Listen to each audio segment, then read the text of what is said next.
Hello, my name is Carlos Saldivar at the Republican Party of Bexar County. And today we have John Rickhoff. He is running for County Commissioner Precinct 3. So we want to ask him a few questions, and I would like to have the first question is, first of all, thank you for being with us today. Carlos, thank you for having me. And we're going to ask you the first question, a very difficult question, because about yourself. What makes you such an outstanding person for the community, to represent the community? Yes, well, I worked my way through St. Mary's University and the law school, and after that I volunteered for Vietnam and then volunteered for a combat brigade, earning the Bronze Star and Vietnam Cross of Gallantry, and living in a tent for a month, and occasionally taking fire. I eventually... You had a cot in the tent, or just on the floor? You know, what a great question.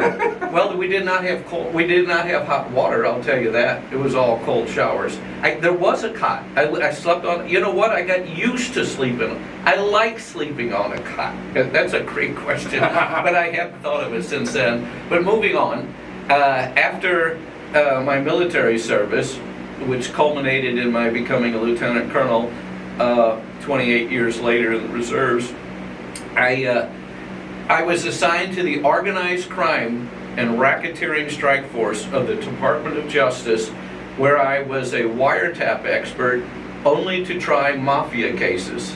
I was sent to New Orleans to try the head of the mafia. I was a special prosecutor, and I had many fascinating cases. I next became the chief of special crimes here at the U.S. Attorney's Office, a very high position, where I also had many fascinating cases, tried mainly con men, gamblers, and other criminals, the Mexican mafia amongst. And then after that, I became the very first Republican in 150 years to ever be elected in Bexar County. And I was a reformer who came to the courthouse, and a lead reformer along with Roy Barrera and David Birchman and David Peoples. And then many other Republicans came, and we were highly successful until the last election. And so I served my time as a judge, and even though 100% of the time I had to rule against half the people in really high-profile cases, there is really no marks on my record. No one ever said this was not a good judge. So I am one of the most respected and experienced judges in the state. I was an appellate judge for a decade. I had all the juvenile cases and abused and neglected children cases for a decade, and I also had a criminal court, and I tried capital murder cases to $4 billion civil cases. So tell us a little bit about your pin on your lapel right there. Yeah, that's the Bronze Star, and I don't know if people find it that interesting, but many people would deserve it more than me. But usually you have to come under fire and have taken some action. But I was a JAG officer. We were rarely fired upon, although I flew in helicopters every week. But occasionally it did happen, and that's how I got it. Very well. So what do you think qualifies you for the County Commissioner Precinct 3? What are the elements of that court? So they set the budget, and the Commissioner's Court is so off track now. We're supposed to look after the roads, the courthouse. Now, because of their vanity projects, that each one has a vanity project and wants to do something that's none of the commissioner's business. And so they're neglecting the courthouse, neglecting the roads, and they're doing things like the San Pedro Creek project, which cost $550 million and is entirely wasteful because the engineers said it wasn't necessary for drainage. It's something Henry Munoz came up with. Here's what he came up with. He found a graffiti artist in New York who said we could fabricate this huge head. And Nelson Wolff and the artist said it was going to be a goddess that should be venerated. Immediately, Pastor Hagee sent him a letter. Archbishop Siller sent him a letter and said, what is this goddess stuff? And so they started walking back, but the artist stole $153,000 from Commissioner's Court for the fee, took it to Spain and disappeared. They couldn't fabricate the thing because it was impossible, so it was all a fraud. And Henry Munoz came up with it, and his partner in it, who was in charge of it, was Trish DeBerry, who was running against me. Wow, that's very serious. And it is serious. Wanted to ask you, so they're doing all this fraud and loss of money, and in the meantime we have a lot of veterans and elderly that in San Antonio that really need to be taken care of. That's exactly. What are you gonna do about that? That's exactly why I got in the race. I wanted an emergency program for guardianships for the people who had no one looking after them, running around in traffic. We desperately had to get them off the street. I asked for $300,000 from Nelson Wolff, and he said, no, that's not a county responsibility. I said, it is, it's health.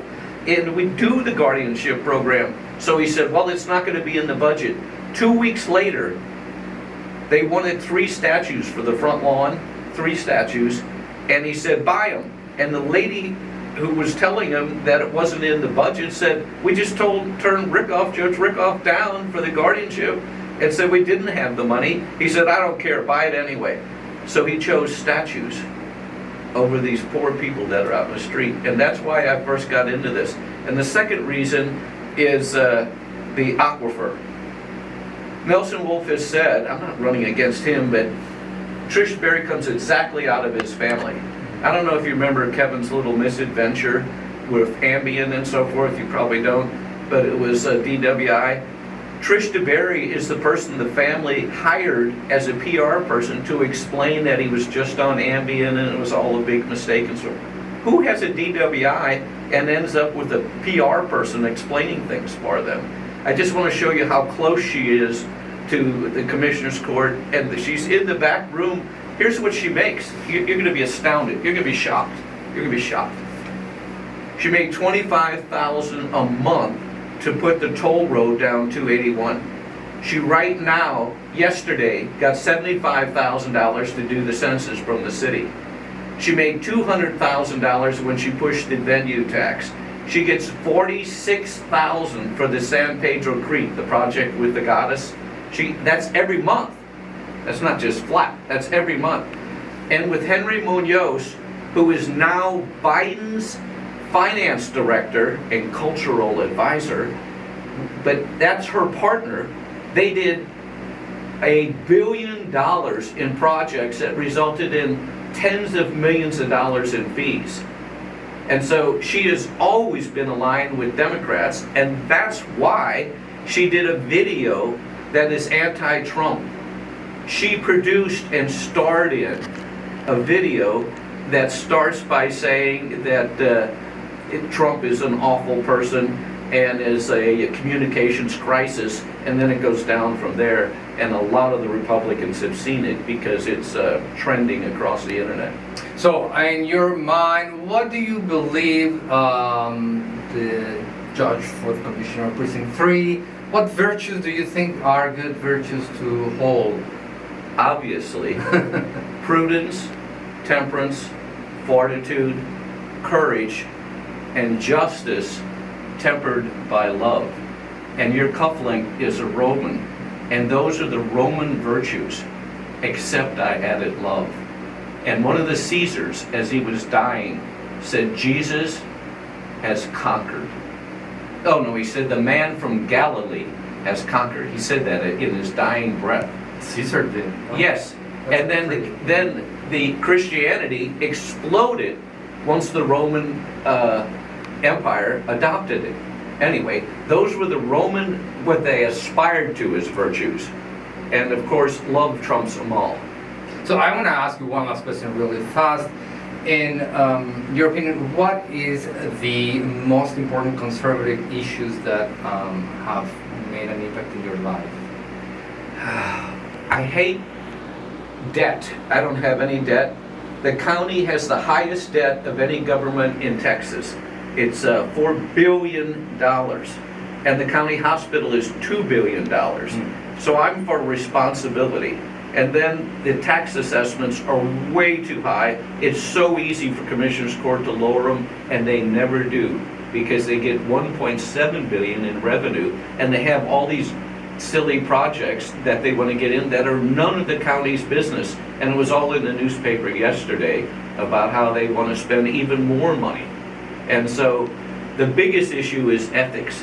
Commissioners can take any amount of money from any person, even though they're contracting with the county. And the Linebarger Law Firm is an example. They collect all of our debts and taxes.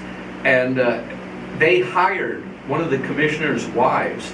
And until I brought it up, she was working over there for 6 figures, and they were giving tons of money to Commissioners Court. They can take any amount of money. So 3 of them, poor Elizondo has passed away, but he had $300,000. They'll never need that in contributions. And the 2 Wolves each have $300,000, and they're never running again. So is that right? No. Well, thank you very much again for being with us. Is there anything that you want to add very quickly? Yes. Thank you for your most professional attitude. Thank you very much, Tom. And we'll see you later. Thank you for watching. Please subscribe and click on the like button below. Thank you very much, and see you soon.